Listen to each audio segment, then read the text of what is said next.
Thực vật là nền móng của mọi sự sống trên trái đất. Không có chúng, hành tinh này sẽ lặng câm. Đây là một câu nói của nhà tự nhiên học David Attenborough. Và nó luôn làm em phải suy nghĩ. Chúng ta thường tìm những thứ vĩ đại ở những nơi ồn ào. Nhưng mà câu nói này nhắc rằng nền tảng của mọi thứ lại đến từ sự tĩnh lặng. Hôm nay, chúng ta sẽ cùng nhau tìm hiểu sâu hơn về một nơi mà sự tĩnh lặng đó cất lên tiếng nói hùng vĩ nhất, vườn thực vật Phong Nha. Trong các tài liệu em có ở đây, nó được gọi là một bảo tàng sống ngay trong lòng di sản Phong Nha Kẻ Bàng. Vâng, một danh xưng rất mạnh mẽ. Và mục tiêu của chúng ta hôm nay không chỉ là điểm lại những gì có trong khu vườn đó đâu. Dựa trên các sơ đồ và bảng thông tin này, chúng ta sẽ thử giải mã bí mật của nó. Tại sao một mảnh đất tương đối nhỏ lại có thể chứa đựng một sự đa dạng sinh học đậm đặc đến thế? Đây sẽ là một cuộc khám phá xen cách mà đất, đá và nước đã âm thầm kiến tạo nên một kho báu sinh học thực sự. Nghe như một cuộc điều tra vậy, hay quá. Vậy thì hãy bắt đầu từ những điều cơ bản nhất nhé. Cứ hình dung là chúng ta đang lên kế hoạch cho một chuyến đi đi. Để tìm đến cái bảo tàng sống này có khó không ạ? Nó nằm ở đâu trong khu vực rộng lớn của Phong Nha Kẻ Bàng? Để tìm đến đây thì cũng không khó lắm đâu. Vườn nằm ngay ở km 9 trên đường 20 Quyết Thắng, thuộc huyện Bố Trạch, Quảng Bình. Nói nôm na là nó nằm gọn trong vùng lõi của di sản, nhưng mà chỉ cách trung tâm du lịch chính khoảng 12 cây số thôi. Một vị trí rất đắc địa, vừa đủ gần để khách có thể tiếp cận. Lại vừa đủ sâu để giữ được sự nguyên sơ, tách biệt khỏi cái ồn ào. Một vị trí hoàn hảo. Vậy khi đã đến nơi, các tài liệu cho thấy có tới 3 lựa chọn tham quan. Giả sử em chỉ có một buổi sáng và đi cùng gia đình, thì nên chọn lộ trình nào ạ? Trong trường hợp đó thì cái tuyến ngắn là một lựa chọn lý tưởng. Nó kéo dài khoảng 1 tiếng đến 1 tiếng rưỡi thôi. Vừa đủ để có một trải nghiệm thư thái mà không quá mệt mỏi. Lộ trình này sẽ đưa mình đến những điểm nhấn rất đẹp, như là Hồ Vàng Anh trong vắt và thác gió cao 30 mét. Ồ, nghe hay quá. Giá vé thì sao ạ? Có đắt không? Giá vé tham quan là 80.000 đồng và có chính sách miễn giảm cho trẻ em, học sinh nữa. Nên đây là một lựa chọn rất hợp lý cho một trải nghiệm gia đình. Vườn chỉ mở cửa cả ngày, từ 8 giờ sáng đến 5 giờ chiều, nên thời gian khá là linh hoạt. Rất hấp dẫn. Nhưng mà nếu em là một người muốn đi sâu hơn một chút, muốn thực sự đọc được khu rừng thì sao? Vậy thì tuyến khám phá sẽ phù hợp hơn. Tuyến này dài hơn, khoảng 2 đến 2 tiếng rưỡi, và đi theo một đường mòn được thiết kế đặc biệt, gọi là đường mòn diễn giải sinh thái. Trên tuyến này sẽ có nhiều thông tin hơn về các loài cây, về hệ sinh thái, giúp mình hiểu được câu chuyện của khu rừng, chứ không chỉ đơn thuần là ngắm cảnh nữa. Em hiểu rồi. Còn tuyến cuối cùng, tuyến chuyên sâu, nghe có vẻ dành cho những người thực sự đam mê. Nó kéo dài tận 4 đến 5 giờ. Chắc hẳn trải nghiệm phải rất khác biệt.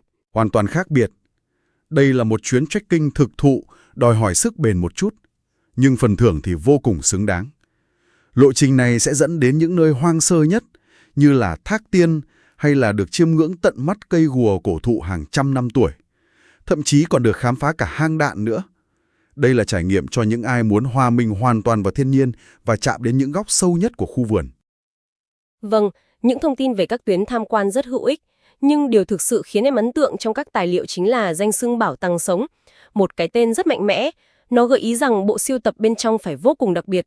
Vậy cụ thể chúng ta đang nói đến những hiện vật nào ạ? Đó chính là câu hỏi mấu chốt. Bảo tàng này có một bộ sưu tập khổng lồ. Hãy bắt đầu với thực vật, là linh hồn của nơi này. Các tài liệu thống kê được 513 loài thực vật bậc cao. Trong đó có 163 loài cây gỗ. Có thể xem chúng như là khung xương của cả khu rừng. Chúng tạo nên cấu trúc và là nơi trú ngụ cho mọi sự sống khác. Nhưng con số gây chú ý nhất là 251 loài cây dược liệu. 251 loài. Wow! Con số đó chiếm gần một nửa tổng số loài thực vật ở đây. Các tài liệu gọi đây là tủ thuốc của tự nhiên. Và giờ em đã hiểu tại sao. Thật không thể tin được. Đúng vậy, đó là một mật độ dược liệu cực kỳ cao. Nhưng giá trị của bộ sưu tập không chỉ nằm ở số lượng.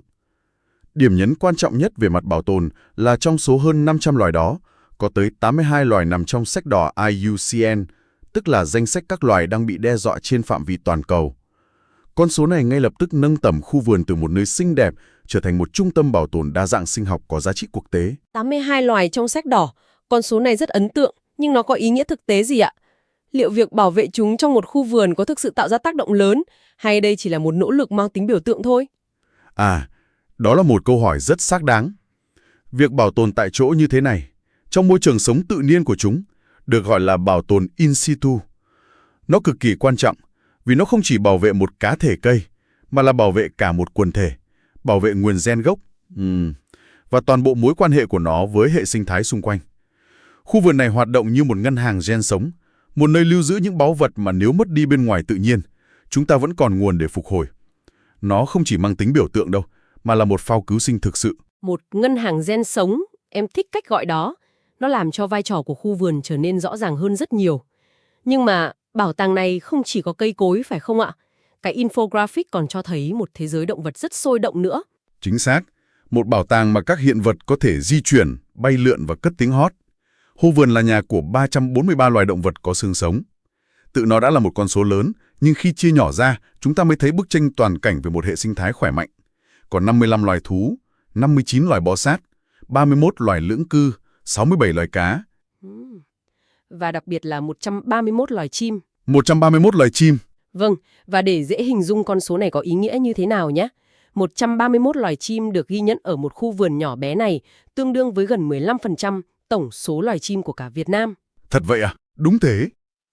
Đó là một mật độ đa dạng cực kỳ cao, tập trung ở một điểm duy nhất.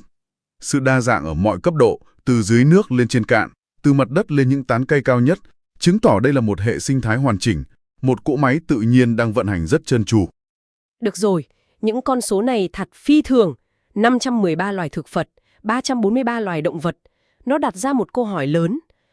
Đây không phải là ngẫu nhiên, phải có một thành phần bí mật nào đó ở phong nha để tạo ra một nồi súp đa dạng sinh học đậm đạch đến vậy. Và tài liệu gợi ý câu trả lời nằm ngay dưới chân chúng ta. Hoàn toàn đúng. Thành phần bí mật đó chính là địa chất. Cái sơ đồ địa chất, địa hình trong tài liệu đã tiết lộ một bí mật vô cùng quan trọng, và cũng là câu trả lời cho sự phong phú của khu vườn. Về cơ bản là, khu vườn nằm trên một vùng chuyển tiếp địa chất, nơi hai loại địa hình hoàn toàn khác nhau gặp gỡ. Và đây là điều đáng kinh ngạc nhất. Hai thứ tưởng chừng là kẻ thù của sự sống, đá trơ và dốc đứng, lại vô tình trở thành kiến trúc sư cho sự đa dạng. Chính sự tương phản, sự khó ở của địa chất đã buộc sự sống phải sáng tạo. Khoan đã, em hơi bối rối. Cùng một khu vườn, tại sao lại có hai loại đất, hai loại địa hình hoàn toàn khác nhau như vậy? Chúng có cách nhau xa không? Hay là chỉ cần bước vài bước chân là đã từ một nền trù phú sang một nền khắc nghiệt rồi ạ? Một câu hỏi rất hay. Chúng tồn tại song song, đan xen vào nhau. Hãy tưởng tượng khu vườn này như một nhà hàng có hai khu bếp. Một bên là khu vực mà tài liệu gọi là nền tầng khắc nghiệt. Đây là những sườn núi đá vôi dốc đứng, có nơi dốc trên 40 độ. Ở đây, đất rất ít, chỉ là một lớp mỏng 6 đến 10 cm và đá chiếm tới 85% bề mặt. Dinh dưỡng và nước mưa bị rửa trôi rất nhanh. Đây là khu bếp chuyên nấu các món ăn kiêng khắc khổ cho những thực khách gai góc. Và thực khách ở đây chính là những loài cây có khả năng chịu đựng phi thường. Chính là chúng. Đây là nơi của thảm thực vật nghị lực. Những loài cây phải phát triển bộ rễ cực khỏe để bám vào khe đá, phải có khả năng chịu hạn và sống trong điều kiện nghèo dinh dưỡng. Chúng là những chiến binh sinh tồn thực thụ, không cao lớn nhưng vô cùng dẻo dai. Nhưng rồi, chỉ cần đi xuống vùng thung lũng ven suối, chúng ta lại bước vào một thế giới hoàn toàn khác. Là khu bếp thứ hai. Soạn, tài liệu gọi đây là nền tầng trù phú. Ở đây, địa hình thoải hơn nhiều, độ dẫu dưới 8 độ. Đất pheralit màu mỡ được tích tụ lại, có thể dày tới 16 đến 22 cm, giữ ẩm và dinh dưỡng rất tốt. Điều kiện lý tưởng này tạo ra một thảm thực vật trù phú, với những khu rừng lá rộng, những cây gỗ lớn vươn cao và tầng cây bụi, thảm cỏ phía dưới phát triển tùm. Điều này làm em nghĩ đến việc quy hoạch. Khi chúng ta nhìn vào một khu rừng, ta thường thấy nó là một thể thống nhất. Nhưng thực tế, nó là một tấm thảm được dệt từ nhiều mảnh vá sinh thái hoàn toàn khác nhau. Một mảnh là cuộc chiến sinh tồn trên đá, một mảnh là sự sống xa hoa trong đất màu. Và tấm thảm càng có nhiều loại sợi đa dạng, nó càng bền vững phải không ạ? Đó là một cách diễn đạt rất hay và chính xác. Sự tương phản địa chất này chính là động cơ cốt lõi tạo ra đa dạng sinh học. Nó tạo ra vô số các ổ sinh thái, những không gian sống với điều kiện vi khí hậu, độ ẩm, dinh dưỡng khác nhau. Mỗi ổ sinh thái lại phù hợp với một nhóm loài riêng biệt. Điều này cho phép hàng trăm loài cùng tồn tại mà không cạnh tranh trực tiếp với nhau. Sự đa dạng của thực vật sau đó lại kéo theo sự đa dạng của động vật. Những loài tìm đến đây để ăn lá, ăn quả, làm tổ. Mọi thứ bắt nguồn từ đá. Thật đáng kinh ngạc. Như vậy, chúng ta có một tấm thảm sự sống vô cùng đa dạng và kiên cường, được dệt nên từ chính sự kịch tính của địa chất. Nó đẹp, nó hấp dẫn, nhưng chức năng của nó là gì? Đâu là sứ mệnh của vườn thực vật Phong Nha, ngoài việc chỉ tồn tại thôi ạ? Các tài liệu đã tóm tắt rất rõ 4 chức năng chính, giống như 4 trụ cột chống đỡ cho toàn bộ khu vườn. Chúng không tồn tại riêng rẽ, mà liên kết chặt chẽ với nhau. Sứ mệnh hàng đầu là trái tim của nơi này, chính là bảo tồn. Đây là nơi bảo vệ tại chỗ 82 loài trong sách đỏ, là cái ngân hàng gen sống mà chúng ta đã nói lúc nãy. Hình ảnh vườn ươm cây bản địa trong sơ đồ chính là minh chứng rõ nhất cho nỗ lực này. Họ nhân giống những loài cây quý hiếm của địa phương để phục vụ cho việc trồng lại rừng. Bảo tồn là trái tim. Vậy những trụ cột còn lại là gì? Nếu bảo tồn là trái tim, thì nghiên cứu chính là bộ não. Với một phòng thí nghiệm sống đa dạng và độc đáo như thế này, khu vườn trở thành một thỏi nam châm thu hút các nhà khoa học từ khắp nơi trên thế giới.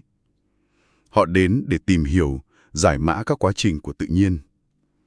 Trụ cột thứ 3 là giáo dục, có thể xem như tiếng nói của khu vườn. Hình ảnh những nhóm học sinh, sinh viên đang chăm chú ghi chép trong tài liệu đã nói lên tất cả. Đây là một lớp học ngoài trời vô giá, nơi kiến thức không còn khô khan trên trang sách mà hiện hữu sống động trước mắt. Em có thể tưởng tượng được sự khác biệt, nghe về một cái cây trong sách đỏ và tận mắt thấy nó, chạm vào nó là hai trải nghiệm hoàn toàn khác nhau. Điều đó chắc chắn sẽ gieo vào lòng những người trẻ tuổi một sự trân trọng sâu sắc hơn. Và trụ cột cuối cùng có thể là thứ kết nối tất cả chúng ta với nơi này. Chính xác, đó là du lịch sinh thái. Đây là cánh tay nối dài của khu vườn, đưa những giá trị của nó đến với công chúng. Việc phát triển các tuyến tham quan, các hoạt động trải nghiệm một cách bền vững không chỉ mang lại nguồn thu để tái đầu tư cho bảo tồn và nghiên cứu. Quan trọng hơn, nó mở ra một cánh cửa cho mọi người. Khi một người đã đi bộ dưới những tán cây cổ thụ, đã lắng nghe tiếng chim hót, đã cảm nhận được sự trong lành của dòng suối, ý thức bảo vệ thiên nhiên trong họ sẽ được khơi dậy một cách tự nhiên và mạnh mẽ nhất. 4 chức năng này tạo thành một vòng tròn khép kín rất bền vững. Như vậy, qua những gì chúng ta vừa thảo luận, một bức tranh hoàn chỉnh đã hiện ra. Vườn thực vật Phong Nha không chỉ là một công viên để dạo chơi, nó thực sự là một bảo tàng sống, nơi trưng bày một cách ngoạn mục sự đa dạng sinh học đáng kinh ngạc. Và điều kỳ diệu là, tất cả sự chủ phú đó lại được tạo nên từ một nền tảng địa chất tưởng chừng như khô cằn và khắc nghiệt nhất. Vâng, đó chính là bài học sâu sắc nhất mà nơi này mang lại.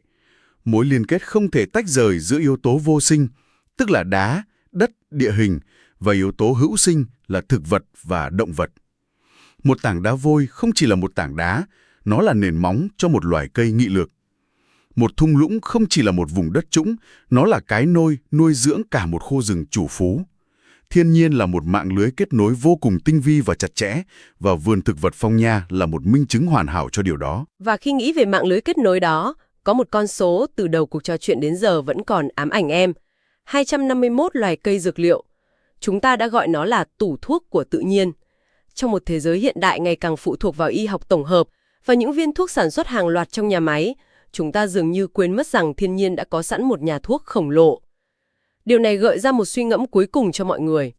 Những kiến thức cổ xưa của cha ông và những tiềm năng đột phá cho tương lai nào có thể đang ẩn chứa trong 251 loài cây này? Và đâu là giá trị thực sự của việc bảo tồn một nhà thuốc nguyên bản như vậy? Không chỉ cho Việt Nam mà có lẽ là cho cả nhân loại.